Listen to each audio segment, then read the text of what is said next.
Jó, capítulo 1, a partir do verso 1. Eu quero falar sobre 5 brados de Jó.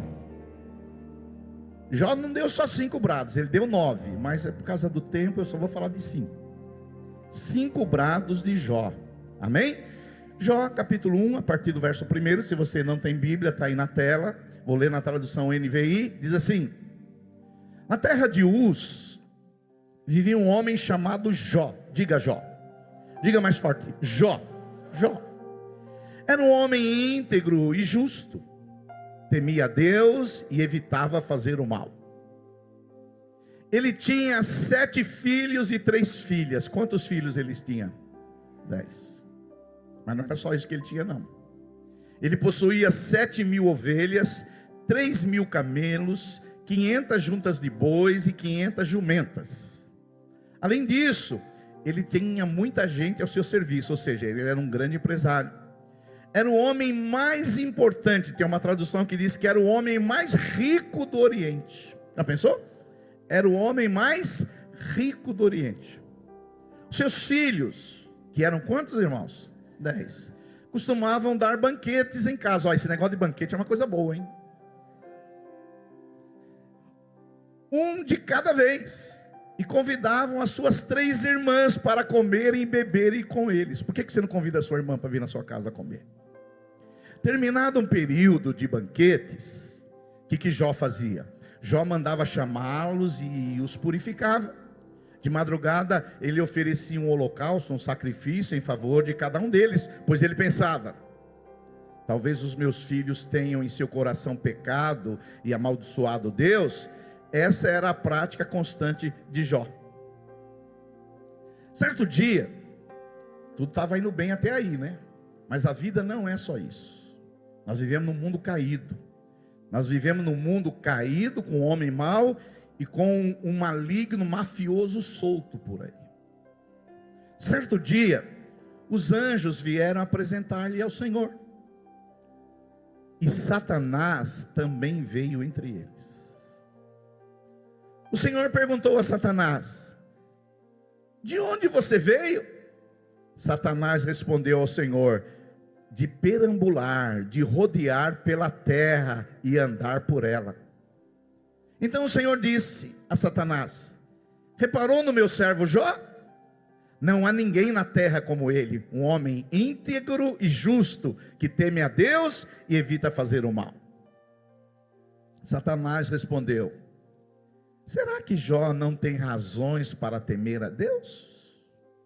Acaso tu mesmo não te impuseste uma cerca em volta dele, da casa dele, de tudo que ele possui? Tens abençoado tudo que ele faz, de modo que os seus rebanhos estão espalhados por toda a terra. Estende, porém, Senhor, a mão e fere tudo que ele tem, e com certeza ele te amaldiçoará na tua face. Então Satanás estava dizendo assim: Senhor, esse Jó aí, ele só te serve por interesse, porque o Senhor o abençoa. O dia que o Senhor não abençoar mais, acabou. Aí o Senhor disse a Satanás: pois bem, tudo que ele possui está nas suas mãos, apenas não toque diretamente nele. Então Satanás saiu da presença do Senhor. Certo dia, quando os filhos e as filhas de Jó estavam em um banquete, comendo e bebendo vinho, na casa do irmão mais velho, o mensageiro veio a dizer a Jó: os bois estavam arando e os jumentos pastavam por perto, quando os sabeus o atacaram e o levaram embora. Mataram a espada os empregados, e eu fui o único que escapou para lhe contar. Enquanto ele ainda estava falando, chegou outro mensageiro e disse: fogo de Deus caiu do céu e queimou totalmente as ovelhas e os empregados, e eu fui o único que escapei para lhe contar. Enquanto ele ainda estava falando, chegou outro mensageiro e disse: os caldeus vieram em 3 bandos, atacaram os camelos e os levaram embora, mataram a espada os empregados, e eu fui o único que escapou para lhe contar. Quando desgraça pouco é bobagem. Enquanto ele ainda estava falando, chegou outro mensageiro e disse: os seus filhos e suas filhas estavam em um banquete, comendo e bebendo vinho na casa do irmão mais velho, quando de repente um vento muito forte veio do deserto e atingiu os 4 cantos da casa, que desabou sobre eles. Todos seus filhos morreram, eu fui o único que escapou para lhe contar. Ao ouvir isso, Jó levantou-se, rasgou o manto e rapou a cabeça. Então prostrou-se com o rosto em terra em adoração e disse, essa frase é emblemática: nu saí do ventre da minha mãe, e nu partirei. O Senhor deu, o Senhor levou. Louvado seja o nome do Senhor. Diga glória a Deus. Eu quero falar rapidamente, e depois nós vamos participar da ceia do Senhor, porque nós temos feito a ceia do Senhor os 21 dias. Amém, irmãos? E a Bíblia Sagrada aqui, ela fala do Jó, esse homem que era justo, esse homem que era íntegro, esse homem que era correto, esse homem que se desviava do mal. E aí, o diabo notou a integridade de Jó, e Deus falou: está vendo, Satanás, o meu servo Jó, um homem íntegro, um homem que se desvia do mal, um homem correto. Aí o diabo falou: claro, o Senhor pede tudo o que Ele quer, Ele tem todas as bênçãos desejadas, tudo que Ele precisa Ele tem, por isso que Ele te serve. E Satanás falou para Deus: tira tudo que Ele tem, e eu quero ver se Ele vai te servir. Eu quero te perguntar nessa manhã: se Deus tirar tudo que você tem, você vai continuar servindo a Ele? Um amém ali, um amém, 2 amém, 3 amém. Patrícia deu amém, glória a Deus. Os outros não, né? Os outros, se Deus tirar, acabou. Ou eu vou te dar mais uma chance para você dizer um amém. Se Deus tirar tudo que você tem, você continua servindo a Deus? Aleluia, aleluia. E nesse texto de Jó, vocês conhecem bem a história de Jó, já viram o filme sobre Jó, eu não preciso cair em detalhes. Jó, no livro de Jó, que tem 42 capítulos, ele dá pelo menos 5 brados. E eu quero falar desses 5 aqui, porque nós somos uma igreja que também somos convidados a bradar. Aqui tem 2 que jogam futebol. Não sei se joga, entra em campo e corre. Jogar é outra coisa. Jogava no passado, mas joga ainda. Geralmente os times de futebol, para quem não é desse campo dos esportes, time de futebol tem um brado antes do jogo. Ou não? Ontem você jogou, eu vi uma foto você jogando. Teve brado lá? Qual foi o brado?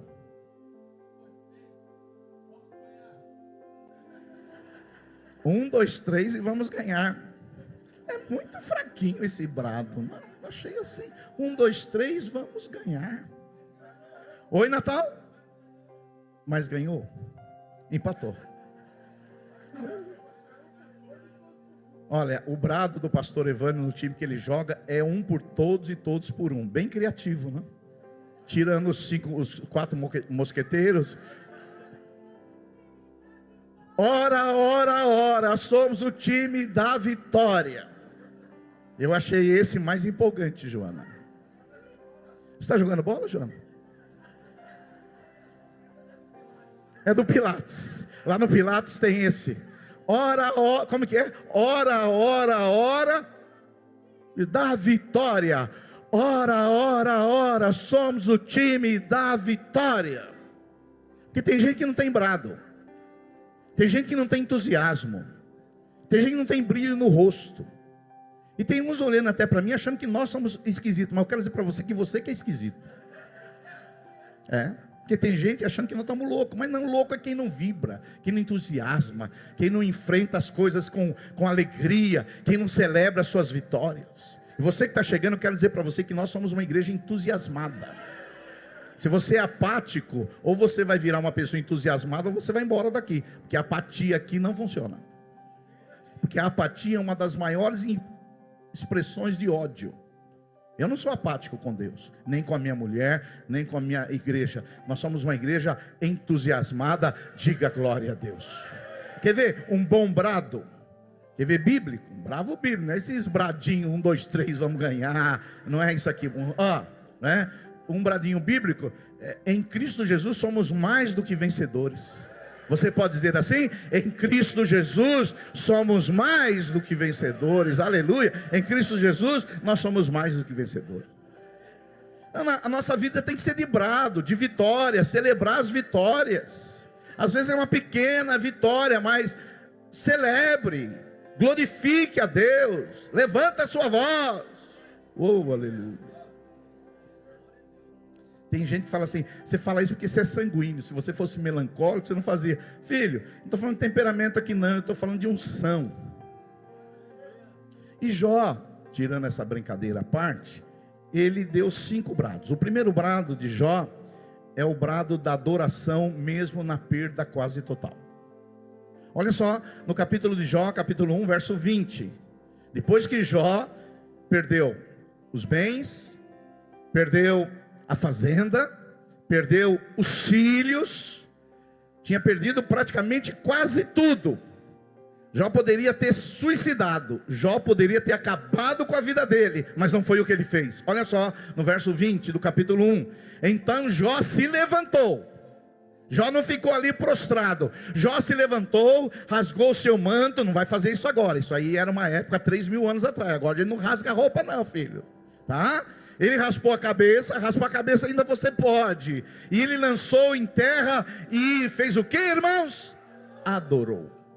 E disse o seguinte, ao primeiro brado: nu saí do ventre da minha mãe e nu voltarei. O Senhor deu, o Senhor tomou. Bendito seja o nome do Senhor. Diga glória a Deus. O primeiro brado de Jó é um brado de adoração, é um brado de louvor, é um brado que reconhece, como foi falado aqui, que tudo que eu tenho, que tudo que eu sou, tudo que eu vier a ter, vem de Deus. Nele nos movemos, existimos e respiramos. Jó sabia que ele estava passando por um teste, por uma tribulação. Jó estava sendo testado, provado, tentado. Jó sabia tudo que ele estava passando. Jó perde os seus filhos, Jó perde os seus servos, Jó perde os seus bens, Jó perde a saúde, Jó perde os amigos, Jó perde quase tudo, mas ele não perde a fé. É isso que você não pode perder. Se chegar um dia de você perder amigos, se perder mulher, perder marido, perder os bens, perder patrimônio, perder empresa, pode perder tudo, mas não a sua fé. Quantos podem dizer um glória a Deus aí? E Jó vai dizer assim, é o seguinte: eu vim nu aqui, nu eu saí do ventre da minha mãe, e nu eu voltarei. Bendito seja o nome do Senhor. Esse é o primeiro brado de Jó. Um brado de quê? De adoração. Irmãos, às vezes é na hora da luta, na hora da provação, na hora da tribulação, na hora da adversidade, que nós temos que dar esse brado. Estou aqui, olha, a empresa está indo mal, os relacionamentos estão ruins, o meu ministério está infrutífero, mas eu quero dizer uma coisa: eu vim nu para esse mundo e nu eu voltarei, mas ninguém pode levar a minha adoração, a minha fé. Eu vou adorar a Deus hoje e todos os dias da minha vida. Quantos podem dar um glória a Deus aí? Aleluia, aleluia, aleluia. Então Jó é um exemplo de uma pessoa que bradava, que adorava, que cantava. Porque tem pessoas que só ficam bem quando as coisas estão bem. Sim ou não? Chegou o dia do pagamento. Que dia é o pagamento? Dia 10. Não, agora mudou, o 5º dia é útil, não é? Cai a conta no banco, caiu a aposentadoria, aleluia, glória a Deus, caiu o dinheiro. Mas aí vai passando os dias, o dinheiro vai acabando. Tem gente que o humor e a fé dele depende da conta bancária. Tem gente que o humor dele e a fé dele depende da saúde. Tem gente que você percebe o dia que ele está feliz. É assim, esses dias eu fui fazer compra no mercado, estava cheio. Aí eu falei para a mocinha do caixa, falei: filha, está muito cheio aqui, qual é o dia mais vazio? Ela falou: depois do dia 15. até o dia 15 é cheio o mercado. Depois do dia 15 o dinheiro do povo vai acabando, e aí o mercado vai ficando vazio. Agora eu peguei essa manha. Eu só vou no mercado, uma dica para você, quem gosta de fila aqui, eu não gosto de fila, eu não gosto de mercado cheio. O único lugar que eu gosto de cheio é a igreja, o resto eu gosto de vazio, não é? Agora eu vou no mercado depois do dia 15, não é? Agora tem gente que a alegria é só quando enche o carrinho, tem gente que a alegria é só quando tem a saúde. Eu quero ver você bradar, você adorar no dia difícil, no dia mau, no dia que a vida se apresenta como madrasta. Jó perdeu tudo, faliu, perdeu saúde, perdeu família, mas ele disse assim: nu eu vim para esse mundo e nu voltarei, bendito seja o nome do Senhor. Uma boa música para se cantar hoje, Paulinho, é aquela lá: se Deus fizer, Ele é Deus; se Ele não fizer, Ele é Deus; se eu tiver dinheiro, Ele é Deus; se eu não tiver dinheiro, é Deus. Bendito seja o nome do Senhor. Quantos podem dar um glória a Deus? Então vamos dizer juntos o primeiro brado? O primeiro brado, repita assim comigo: o Senhor deu. Diga mais forte: o Senhor deu e o Senhor tomou. Bendito seja o nome do Senhor. Aleluia, aleluia. Segundo brado de Jó é um brado de integridade em meio à dor e o sofrimento. Jó, depois que ele tinha perdido a fazenda, a empresa, os filhos, a saúde, a mulher de Jó, porque às vezes mulher ajuda, mas às vezes depende da mulher, atrapalha muito. E eu acredito que as que estão aqui só ajudam. Mas deve ter uma aí no meio que atrapalha também. Jó perdeu tudo, Jefferson. Perdeu tudo. O cara chega quebrado, não tem mais nada.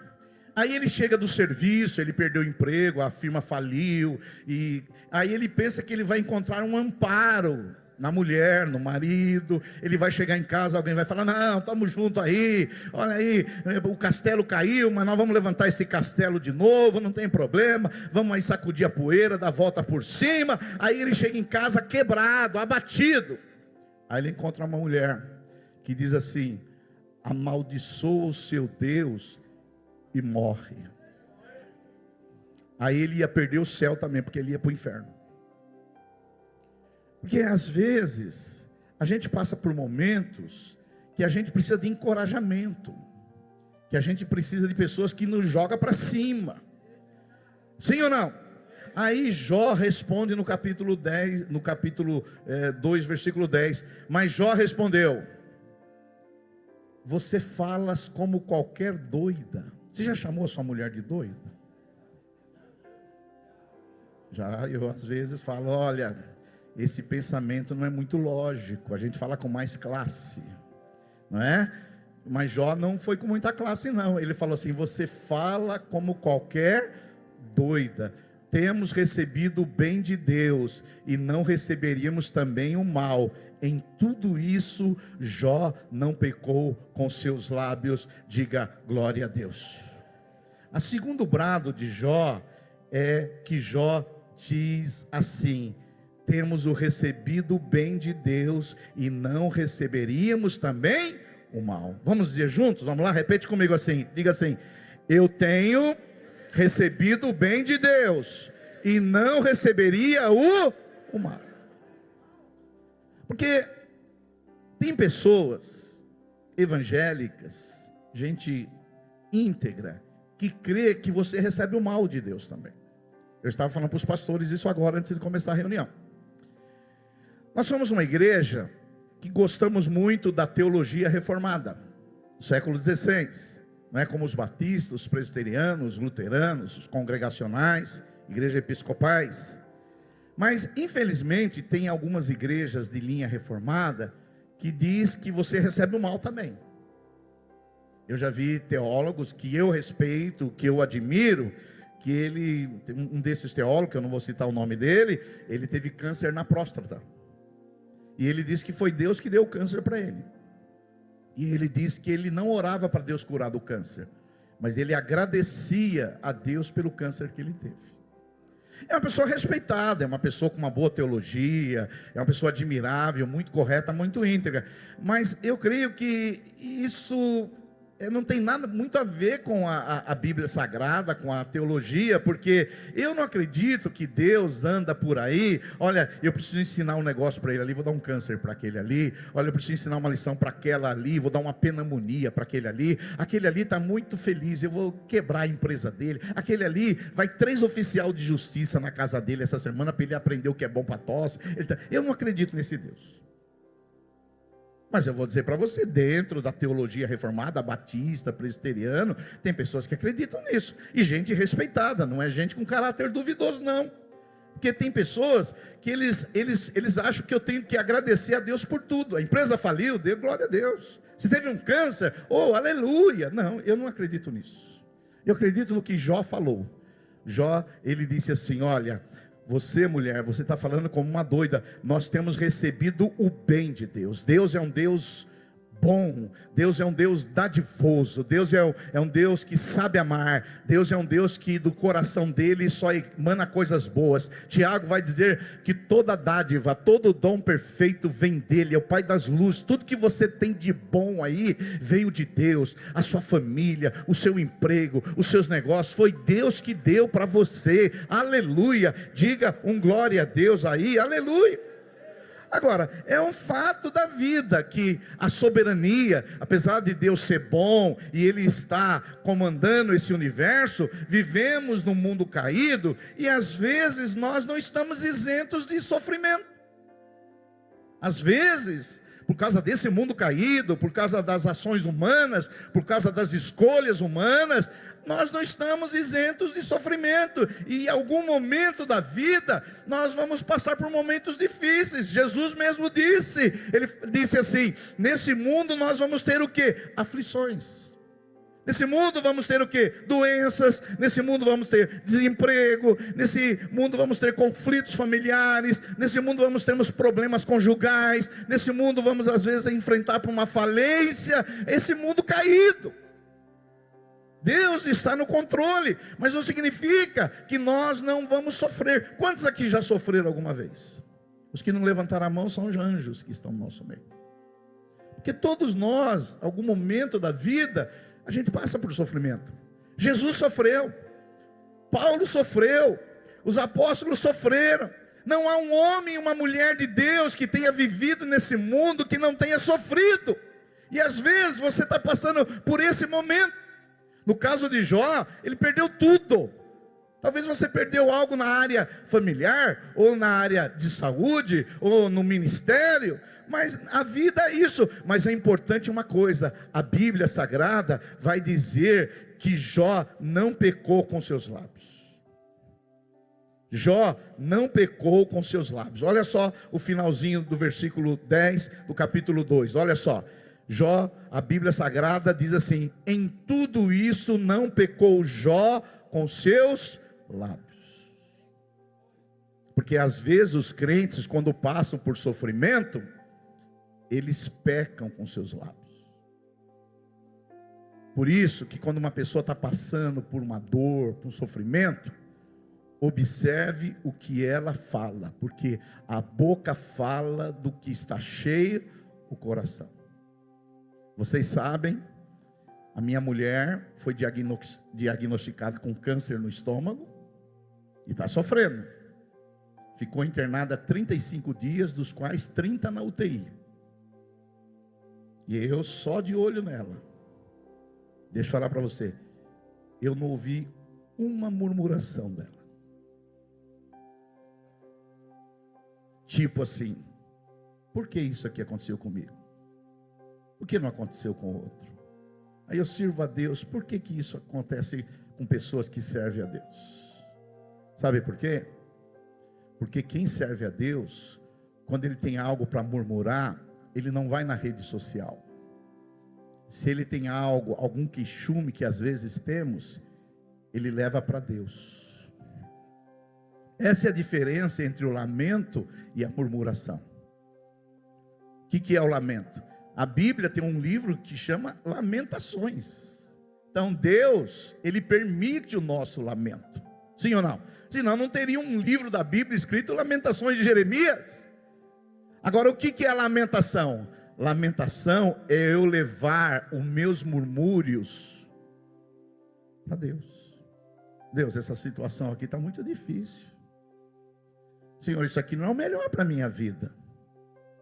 Senhor, os inimigos estão me espreitando. Agora, hoje as pessoas fazem o contrário. Elas levam a murmuração para a rede social, mas elas não falam com Deus. Por isso, se as pessoas levassem os seus lamentos para Deus, nós teríamos muito menos trabalho com os psicólogos e com os terapeutas. Porque você leva o seu lamento, a sua amargura para Deus. Foi o que Ana fez. Ana estava descontente com a sua situação de não ter filho, amargurada, mas ela levou a sua amargura para quem? Para Deus. E Deus ouviu a amargura dela, ouviu a sua oração e fez um milagre na vida dela. E Ele pode fazer um milagre também na sua vida. Diga um glória a Deus aí, aleluia, aleluia. Porque às vezes, meus irmãos, quando nós passamos pelo sofrimento, porque todo mundo pensa assim, que todo sofrimento é pedagógico, mas às vezes não é não. O sofrimento, às vezes pode fazer você uma pessoa melhor ou uma pessoa pior. É a mesma coisa que o sol. O sol, ele derrete a cera, mas o sol também endurece o barro. A raiz de uma planta pode virar remédio, mas também pode virar veneno. Entendeu o que eu estou falando? Eu conheço pessoas que sofreram e melhoraram. Tem pessoas que o sofrimento, porque o sofrimento não precisa ser infrutífero. Você pode tirar algumas lições do sofrimento. Você pode criar relacionamentos no sofrimento. O sofrimento pode deixar você uma pessoa com mais fé, mais ativada. Mas às vezes o sofrimento deixa a pessoa uma pessoa mais assim antipática. Às vezes o sofrimento deixa uma pessoa mais amarga. Às vezes o sofrimento também deixa a pessoa mais cínica. Às vezes o sofrimento também deixa uma pessoa mais fria. Às vezes o sofrimento também leva a pessoa a se desviar do Senhor. O mesmo sofrimento que para alguns podem produzir fé, para outros podem produzir amargura e derrota. Jó, no caso de Jó, o sofrimento para ele trouxe o quê? Trouxe intimidade com ele. Lá no final do livro de Jó ele vai falar: eu te conhecia só de ouvir falar, mas agora os meus olhos te veem. E às vezes não é que Deus manda o sofrimento, mas às vezes Deus permite o sofrimento para quê? Para que nós venhamos buscá-lo. Quer ver? Vou fazer uma pergunta aqui para vocês, me ajudem.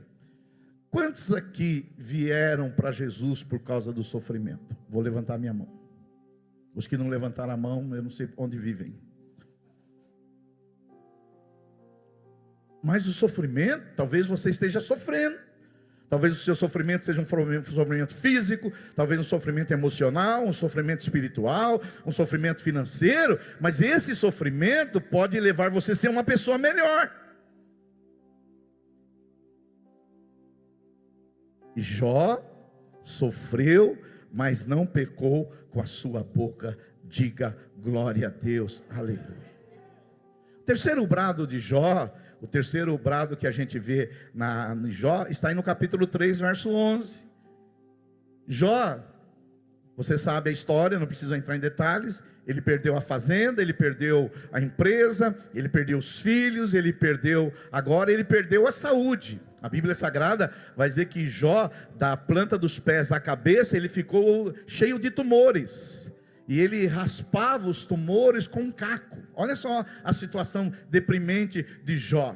E Jó, ele faz um brado de angústia existencial, revelando a sua humanidade mais profunda. E ele vai dizer aí no capítulo 3, verso 11, dizendo o seguinte: por que eu não morri, eu desde a madre? Se for para viver assim, não na rede social, dizendo para Deus. Senhor, para viver desse jeito aqui, era melhor eu não ter nascido. Ou seja, Jó desabafa, Jó não esconde a sua dor, Jó revela a sua profunda humanidade, Jó se queixa, Jó abre o seu coração, Jó agora ele não quer ficar calado, ele vai ali diante de Deus levar o seu sofrimento. Cabe a nós. Eu creio que quem está vindo orar aqui durante a semana toda é porque está sofrendo. Os que não estão vindo é que não estão passando por muito sofrimento, está tudo bem, e amém, que continua bem. Mas quem está sofrendo, o recurso dele como cristão é orar, é jejuar, é buscar a Deus, é clamar a Deus. Eu preciso de um milagre, aleluia. E às vezes nós precisamos revelar para Deus o que está no nosso coração. Senhor, a minha vida está difícil, Senhor, está muito difícil a minha vida, estou sofrendo demais, a minha família está sofrendo, eu não vou reclamar para ninguém, eu vim me lamentar diante da tua presença, porque eu sei que o Senhor é o único que pode resolver o meu problema. Por isso que o teólogo que faleceu aí há uns 2 anos, o Tim Keller, ele dizia que lamentar com Deus não é falta de fé. Lamentar com Deus não é falta de fé. Na verdade, lamentar com Deus pode ser a forma mais profunda de fé, porque você vai lamentar com alguém que pode resolver o seu problema, alguém que se compadece por você e alguém que vai entrar em seu favor. Por exemplo, Jesus no Getsemane, ele estava ali numa agonia profunda. Jesus no Getsemane, ele estava sofrendo. Ele sofrendo, o que ele fez? Ele foi lá dizer para o Pai: Pai, se for possível, passa de mim esse cálice. Então, nós como crentes, onde é que quando nós estamos passando por luta, por tribulações, nós bradamos para Deus, porque se for para viver desse jeito aqui, é melhor não viver. Para quem que nós vamos falar? Para o vizinho? Para o ímpio? Para o colega de trabalho? Não, nós colocamos isso para Deus. Eu não sou contra a terapia, minha mulher é terapeuta, não sou contra a psicologia, eu não sou contra a psiquiatria, sou favorável a tudo isso. Mas eu creio que se os crentes orassem, jejuassem mais, esses profissionais teriam muito menos trabalho. Porque hoje, eu vou dizer uma coisa para você, nós vemos uma geração que nunca houve das pessoas procurarem mais psicólogos do que a Deus. Conheço gente dessa igreja que já foi na psicologia, mas não veio procurar nenhum aconselhamento pastoral. Deixa eu falar para você, filho, a psicologia ajuda, mas não resolve o seu problema. Quem resolve é Deus. Remédio ajuda, você às vezes precisa tomar remédio. É bom. Mas antes de tomar remédio, busque a Deus. Por quê? Porque às vezes passamos por agonias, às vezes passamos por momentos difíceis. Por isso que você faz parte de uma comunidade onde tem pastores, onde tem obreiros, para você conversar. E às vezes só o fato de você conversar já te ajuda. Você sabia que a maior parte dos problemas, só a pessoa falando, isso já ajuda? Quantos concordam que eu digo, dá um glória a Deus aí? O quarto brado de Jó, que nós vamos participar da ceia também, é o brado da certeza que o seu Redentor vive. Olha só, no capítulo 19, verso 25, Jó passando por todo esse sofrimento, por toda essa agonia, por toda essa doença, por toda essa perda, por toda essa adversidade, no meio das cinzas, no meio do caos, tudo contrário, mas ele disse uma coisa importante: eu sei que o meu Redentor vive. Vamos ler juntos, vamos lá? Porque eu sei que o meu Redentor vive. Vamos lá agora bem forte, vamos lá? Porque, aleluia. Eu sei que você pode estar no meio da cinza, você pode estar passando por uma turbulência, um sofrimento, mas você nunca pode perder esse brado da certeza. Eu não sei o que está acontecendo, eu não sei se vai melhorar, mas uma coisa eu sei que o meu Redentor vive. Aleluia. Eu não sei se você já passou por experiências assim, não iguais, mas parecidas com Jó. Eu nessa minha carreira cristã de 47 anos, eu já passei por algumas experiências, não chegou nesse ponto, mas guardadas as devidas proporções, eu já passei por problemas assim. Você também passou? Já passei, guardado as devidas proporções. Quando eu assumi essa igreja como pastor presidente, eu era pastor auxiliar. 1998, dia 16 de agosto. Eu era o terceiro pastor, os outros tiraram o time e fiquei eu. E aí, quando eu assumi a igreja, deixa eu falar para você, eu tinha um problema com 2 úlceras no duodeno. Quando eu assumi, na semana que eu assumi, comecei a ter hemorragia gástricas. Vomitava sangue. Tinha dia que eu vinha pregar, que eu segurava no púlpito de tanta fraqueza para não cair. Mas eu não dizia para ninguém. Falei, se eles souberem que eu estou doente, eles vão me demitir, e o que está ruim pode piorar. E eu pregava segurando assim. Até tremia. Alguns falavam, olha a unção do pastor. Não é unção não, estava segurando o púlpito. Tive 2. Fiquei branco que nem essa folha aqui de papel, ó. Branco. Anemia profunda. Na mesma semana que aconteceu isso comigo, a minha filha, que hoje tem 31 anos, ela tinha 4, eu morava em Santo André na época, ela teve um acidente de uma bicicleta que caiu o degrau de casa de 20 degraus. Perdeu os dentes e o rosto dela ficou deformado. Na época, eu tinha vendido as minhas escolas de computação, eu fazia locação de computadores para os sindicatos ensinar os cursos de Word, Excel, PowerPoint, CorelDRAW e outros cursos aqui. Eu tinha em 2 sindicatos aqui no interior de São Paulo. Roubaram todos os meus computadores e nenhuma seguradora pagou até hoje. Tudo isso aconteceu comigo. E eu vi uma voz no meu ouvido que falou assim: amaldiçoa o seu Deus e morre. Quer dizer, proporcionalmente, o que o diabo fez comigo foi o que fez com Jó.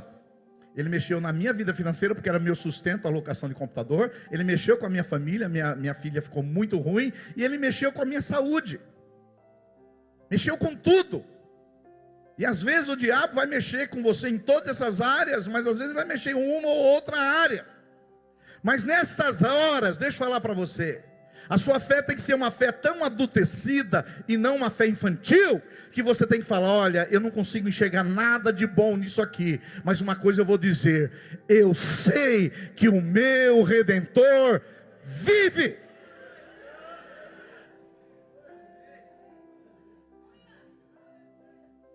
Aleluia!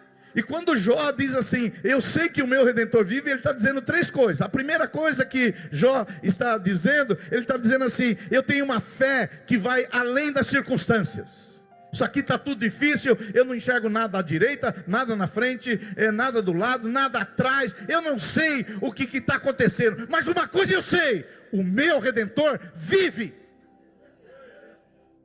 E digo mais, eu não entendo o que está acontecendo, mas uma coisa eu creio na Bíblia Sagrada, e a Bíblia Sagrada diz que todas as coisas cooperam para o bem daqueles que amam a Deus. Se você ama a Deus, eu não sei o que você está passando, mas Deus vai pegar esse limão aí e vai fazer uma limonada, porque Deus faz com que todas as coisas cooperam para o bem daqueles que amam a Ele. E se você ama a Ele, algo aí vai acontecer para o seu bem, em nome de Jesus.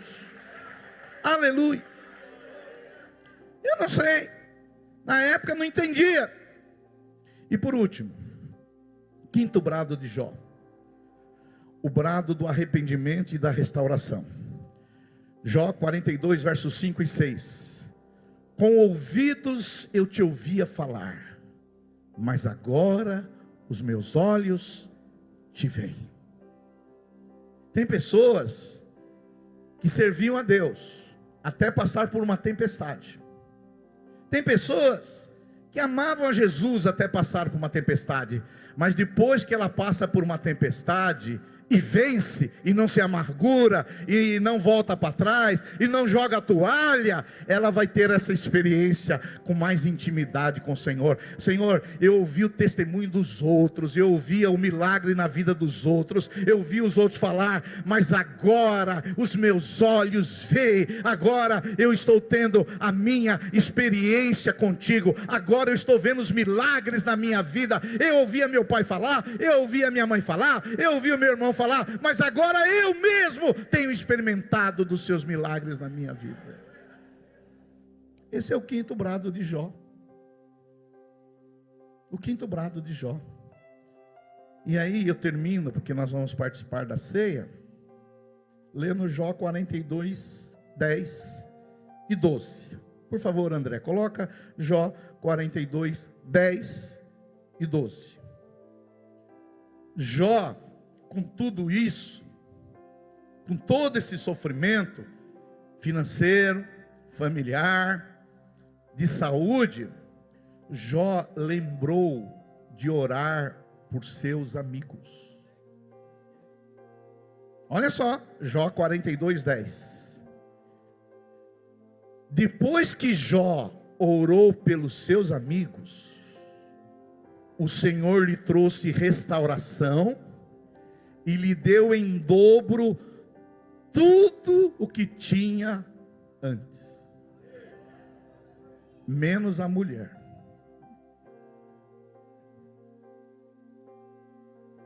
Porque tem teólogos que dizem que Deus deu outra mulher para Jó. Tem teólogos que acreditam que Deus mudou aquela mesma mulher. Eu não sei, tire suas conclusões. Mas o que eu posso dizer para você é o que a Bíblia diz. Que Jó orou pelos seus amigos. Olha, irmãos, quando eu leio isso, eu sou tocado, sabe por quê? Se quem precisava de oração aqui era Jó, sim ou não? Quem que estava doente? Jó. Quem perdeu a família? Jó. Quem faliu? Jó. Mas Jó, no meio da sua luta, no meio do seu desespero, ele lembrou dos seus amigos. Tem muitos de vocês aqui que só vêm orar por você mesmo. E vem orar por você. Deus vai fazer um milagre na sua vida. Mas a nobreza, sabe qual é? É quando nós, no meio da dor, da luta, do sofrimento, da doença, a gente não olha só para o nosso umbigo. A gente ora por aqueles que estão nos hospitais, aqueles que estão no leito, aqueles que estão acamados, aqueles que estão sofrendo. Olha, irmão, eu vou falar uma coisa para você. Eu venho orar todos os dias no prédio da igreja, mas dificilmente eu oro por mim. Dificilmente você vai ver eu orando por mim. Dificilmente. Porque eu aprendi uma lição. Quando eu oro pelos outros, Deus, Ele restitui o dobro do que eu tinha antes. Alguns de vocês não têm vindo orar, sabe por quê? Porque você não tem compaixão pelas pessoas que estão fora. Eu sei que a maioria tem vindo, mas tem gente que está sofrendo. Tem gente que está na UTI do hospital. Tem gente que já recebeu o diagnóstico para a morte. Tem gente que está no paliativo. E tem gente que só uma pessoa poderia orar por ela. Você. Você. Mas é interessante que a Bíblia diz que quando Jó orou pelos seus amigos, e é o que eu aprendi. Olha só o verso 10 aí. É importante que você entenda esse versículo. O verso 10. Depois que Jó orou pelos seus amigos, o Senhor lhe trouxe restauração e lhe deu em dobro tudo o que ele tinha antes. Eu vou dizer para você, eu passei por maus bocados lá atrás, me levaram tudo. Eu cheguei ao ponto alguns anos atrás de não ter dinheiro para comprar uma dúzia de mexerica, que eu gosto muito de mexerica. Mas vou dizer para você, Deus restaurou a minha vida. Hoje, eu não sou um cara rico, mas Deus me deu o dobro de tudo o que eu tinha antes. Ele pode fazer isso na sua vida também, em nome de Jesus. Fica de pé no seu lugar e vamos louvar ao Senhor. Depois nós vamos orar por você.